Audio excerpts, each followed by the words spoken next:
Jadi makin ditekan, makin yakin sama Allah. Makin banyak masalah, makin yakin sama Allah. Makin berserah kepada Allah. Kok bisa kayak gitu? Ada orang yang ketika makin banyak masalah, makin ragu sama Allah. Ini Allah maunya apa sih? Gitu kan? Ketika makin banyak masalah, makin kayak mempertanyakan takdir dan ketentuan Allah. Kenapa kok saya yang ngalamin ini? Kenapa saya dari dulu gak selesai-selesai masalahnya? Kenapa justru setelah saya berhijrah malah banyak masalah? Kenapa para sahabat sebaliknya? Makin dikasih ujian, makin wa ma zadahum illa imanan wa taslima. Gak bertambah kecuali iman dan kepasrahan. Jadi dikasih ujian malah makin yakin sama Allah, bukan makin ragu. Misalnya dia ganti nih model transaksi dagangnya, bisnisnya. Yang tadi mungkin syubhat atau haram, sekarang dia pakai model transaksi bisnis yang halal aja deh, yang aman-aman aja. Gara-gara transaksi yang halal malah banyak masalah. Masih mending kalau masalahnya cuman berkurang income-nya. Ini malah ditipu orang lah, rugi segala macam. Mulai mempertanyakan, nih bener gak ya saya ngambil jalan yang syariat segala macam, kok malah makin susah nih kelihatannya. Kenapa kita ketika diuji malah jadi ragu sama Allah? Kenapa saya katanya kalau misalnya saya jujur, saya akan dapat kebaikan. Ini gara-gara jujur malah gak lulus. Ya mungkin gak belajar tapi jujur. Yang satu lagi yang gak jujur malah nilainya bagus mungkin. Misalnya gak belajar tapi dia dusta. Kenapa para sahabat ketika diuji malah makin yakin sama Allah? Malah makin pasrah kepada Allah. Karena mereka pegang janji Allah. Itu salah satu tipsnya. Kalau kita pengen tetap woles pas menghadapi kesulitan, pegang janji Allah. Makin kita kuat pegang janji Allah, diuji, kita makin pasrah sama Allah. Ya Allah, saya akan yakin sama Engkau memegang janjimu. Ketika diuji, saya berharapnya balasan dari Allah, pertolongan dari Allah. Kayak yang pernah saya sampaikan dulu, kalau kita dapat musibah, yakinlah kepada janji Allah.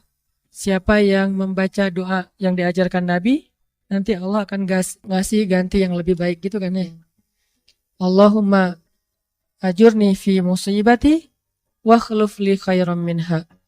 Ya Allah, beri saya pahala dalam musibah ini, beri saya ganti yang lebih baik darinya. Kalau kita pegang banget dengan janji Allah lewat doa ini, kita ketika dapat musibah, setidaknya nggak akan panik habis-habisan. Nggak akan putus asa dalam menunggu pertolongan Allah. Setidaknya, kalau nggak bisa woles-woles amat, nggak bisa tenang-tenang amat, minimal nggak panik habis berlebihan. Kalau musibahnya musibah kematian, nggak bikin kita meratapi kematian. Kenapa? Kita pegang janji Allah SWT. Makanya kan ada cerita seorang ayah yang diberi musibah dengan wafat 2 orang anaknya. Anak laki-laki pertama meninggal.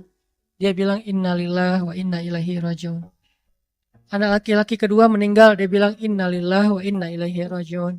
Semua ini milik Allah. Allah yang memberi, Allah juga yang mengambil kembali. Suka-suka Allah, pasrah gitu. Nerima, ridho dalam bahasa agama. Bukan ikhlas ya. Kalau ikhlas itu dalam bab ibadah. Kalau dalam bab takdir namanya ridho. Raditu billahi robba. Saya ridho deh dengan ketentuan Allah, itu namanya ridho. Bukan yang ikhlas ya. Ikhlas apaan? Orang gak lagi ibadah kan? Lagi ada musibah. Jadi bukan yang ikhlas ya, bukan. Tapi yang ridho ya. Kalau mau lebih tepat nih. Tapi gak apa-apa deh.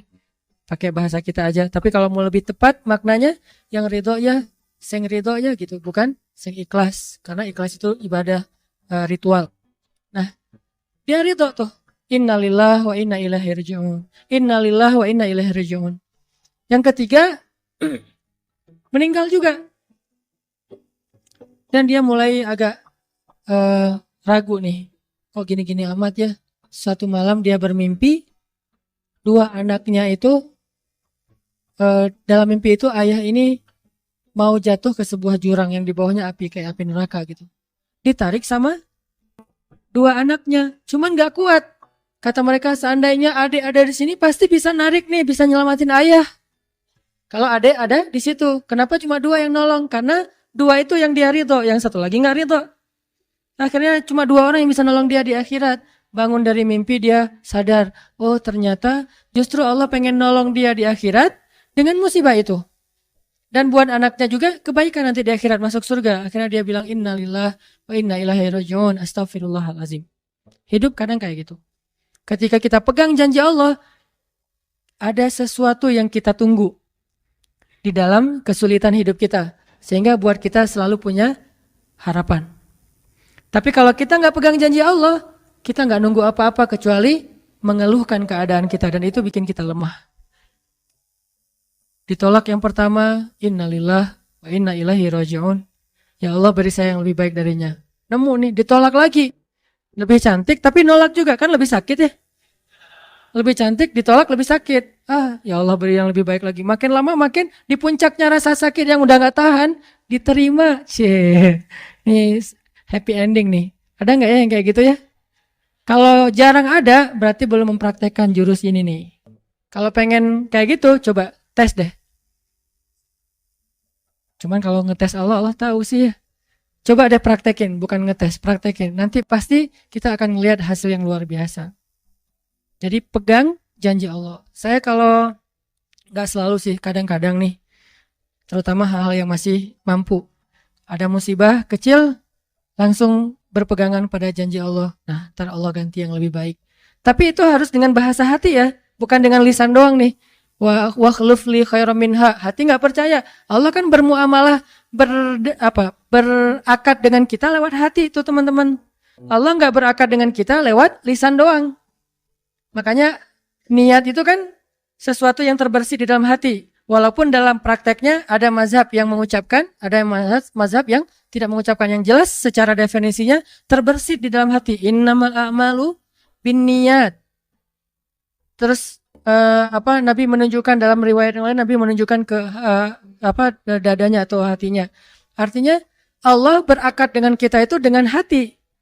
Jadi kita kalau mau ditolong Allah, katakan kalimat itu dengan benar-benar yakin di hati kita. Wa khluf li khairam minha. Emang yakin saya Allah bisa ganti nih. Yakin. Gimana caranya? Itu bukan bagian kita, itu bagian Allah. Bagian kita berharap, bagian Allah memberikan cara. Jangan sampai kita mengambil bagian Allah. Pasti kita akan kebingungan. Orang kita bukan Tuhan. Mengambil bagian Allah apa? Harus jelas caranya. Kalau nggak jelas, nggak percaya. Terlalu logis. Akhirnya nggak lagi ada ruang untuk kita berharap kepada sesuatu. Jangan mengambil bagian Allah. Gimana caranya? Ya terserah Allah. Yang penting saya berharap Allah ganti yang lebih baik. Ikhtiar, urusan kewajiban kita kepada Allah. Bukan cara itu. Kewajiban kita kepada Allah. Ikhtiar itu dalam agama kayak ibadah. Sholat, puasa, zakat. Bukan jalan untuk menemukan suatu kebaikan. Karena Allah yang menentukan. Kadang-kadang kita ikhtiar ini jalannya dari yang lain. Kita ngejar, ternyata dapatnya justru yang kita sering pakai curhat. Kan beda-beda kan cara Allah ya. Kita ngejar, gak berhasil, curhat lagi ke teman kita di sebelah. Ternyata bukan dia yang jadi sama dia, kita jadi sama dia gitu maksudnya. Ini artinya emang Allah yang punya cara. Asbab, subul. Walladzina jahadu fina lanahdiyannahum subulana. Orang yang bersungguh-sungguh di jalan kami yang akan tunjukkan kepada cara-cara menuju kepada kebaikan. Subul, bukan cuma satu. Kalau satu sabil, ini berarti Allah yang punya cara. Ya Allah, beri saya ganti yang lebih baik. Saya yakin banget nih. Kata teman kita, caranya gimana? Kayaknya mustahil deh. Allah punya cara. Allah bisa mendatangkan sesuatu dengan cara-cara yang kita mengerti, ilmiah, logis. Bisa yang dengan cara yang kita nggak ngerti, nggak ilmiah, nggak logis. Bisa juga dengan sebalik dari apa yang kita ngerti. Kita ngertinya gini, Allah bikin yang sebaliknya. Allah punya banyak cara. Contoh, Allah mendatangkan kita, melahirkan manusia itu dari pasangan ayah dan ibu. Ilmiah, logis, bisa dijelaskan secara keilmuan. Tapi Allah juga bisa mendatangkan seorang anak tanpa ayah seperti Isa dari rahimnya Siti Maryam yang suci. Atau bisa juga mendatangkan seekor onta bukan dari induknya tapi keluar dari batu seperti ontanya Nabi Solih. Allah bisa mendatangkan segala sesuatu dari cara-cara yang yahtasib au la yahtasib. Yang kita mengerti atau kita tidak mengerti. Makanya Allah mengatakan wa yarzuqhu min haitsu la yahtasib. Allah kasih rezeki dari jalan haitsu la yahtasib, yang enggak pernah kalian duga. Berarti kalau masih keduga bukan itu jalannya. Bisa sih kayaknya jalan ini, bukan itu. Bisa sih ini, bukan itu. Terus jalannya apa? Yakin, itulah jalannya. Allah yang akan mendatangkan dengan surprise. Kayaknya surprise itu lebih seru sih. Dan surprise Allah itu emang pasti. Kalau surprise teman kita pas kita ulang tahun, kenapa ya hari ini kok biasa-biasa aja ya, nggak ada yang ngucapin, nggak ada yang ngasih hadiah misalnya ya. Kita masih berharap, mungkin mereka pengen ngasih surprise. Nanti malam-malam tiba-tiba saya masuk ke rumah, saya buka pintu rumah saya, tiba-tiba orang udah ngumpul semua di dalam rumah, terus ngasih surprise happy birthday gitu, balon segala macam, gitu-gitu deh. Bisa. Tapi apakah itu terjadi? Belum tentu. Pas kita pulang ke rumah udah siap-siap gitu.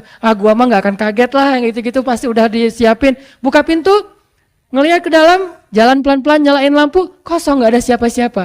Manusia bisa gitu banget kan? Teman kita atau pasangan kita berpikir, pasti dia ingat lah, nggak mungkin dia nggak ingat hari jadian kita atau hari putus kita terus jadian lagi atau hari lahir lah minimal, pasti dia ingat. Tapi belum tentu dia bisa ngasih kita surprise seperti yang kita harapin. Kalaupun dia ngasih surprise, kadang-kadang kado atau hadiahnya itu nggak seperti yang kita harapin, biasa-biasa aja ternyata. Mungkin dia lagi nipis keuangannya, nggak punya modal apa-apa, ya udah ngasih apa yang ada aja, pulpen, permen. Nah, Allah nggak gitu. Allah kalau ngasih surprise itu benar-benar ngasih dan buat kita benar-benar ngerasa beruntung kalau kita percaya. Makanya berakatlah dengan Allah lewat hati. Hadza ma wa'adanallahu wa rasuluh wa sadaqallahu wa rasuluh. Benarlah Allah dan Rasul. Hasbi Allah atau apapun ucapan-ucapan belief, termasuk wakhluf li khairam minha, beri saya ganti yang lebih baik darinya. Tapi kita berakar itu dengan hati. Allah tunjukin tuh. Ini yang bisa bikin kita sedikit lebih tenang atau banyak bisa dapat ketenangan kalau kita dalam kondisi yang sulit. Kalau diuji dalam hal-hal yang kayaknya mentok gitu. Mau kemana lagi nih? Mau gimana lagi nih? Mau apa lagi nih? Kan gitu kan? Udah gak tahu lagi mau gimana, mau kemana, mau apa, mau siapa lagi nih? Kayaknya semua yang di list reunian udah ditembak satu-satu, gagal semua gitu kan? Mau siapa lagi nih? Teman kuliah udah, teman SMA udah, sampai teman SD juga udah. Ya masa nyari teman TK gitu kan ya? Nyari semua nolak, ke siapa lagi? Allah yang punya siapanya. Kadang-kadang siapanya Allah itu kita nggak pernah ngeduga. Yang kita nggak pernah mau ke situ karena berpikir nggak mungkin deh kalau itu mah. Justru kita nggak ngedatangin dia karena kita nggak percaya mungkin. Tapi buat Allah apa sih yang nggak mungkin? Julaibib dengan kondisi rakyat jelata banget ketemu seorang cewek yang selebgram banget, bisa aja tuh. Apalagi kita yang insya Allah nggak julaibib amat lah ya. Masih kerenan dikit lah. Walaupun mungkin solehnya pasti jauh dengan Julaibib. Tapi secara fisik, ya kita bukan budak. Kita bukan orang yang seperti digambarkan di dalam hadis gimana fisiknya Julaibib sangat pas-pasan. Walaupun tingkat kesolehannya jauh. Pasti sahabat itu tidak tergantikan, tidak tertandingi. Oke. Itu satu kasus di Al-Quran gimana Wallace dengan modal pegang janji Allah. Berakad kepada Allah dengan hati. Ini kata kuncinya. Berakad kepada Allah dengan hati. Dan Allah pasti la yukhliful mi'ad. Gak akan ingkar janji. Gak akan. Kalau dengan hati. Masalahnya tingkat hati juga darajat. Lahum darajatun inda rabbihim. Orang yang beriman itu bertingkat-tingkat. Ada yang imannya itu benar-benar luar biasa. Sampai hal yang paling mustahil buat dia tuh gak ada yang mustahil buat Allah. Ada yang berimannya yang berat-berat mah dia masih agak-agak ragu, yang ringan-ringan dia masih yakin. Berarti aku tergantung prasangka hambaku kepada aku.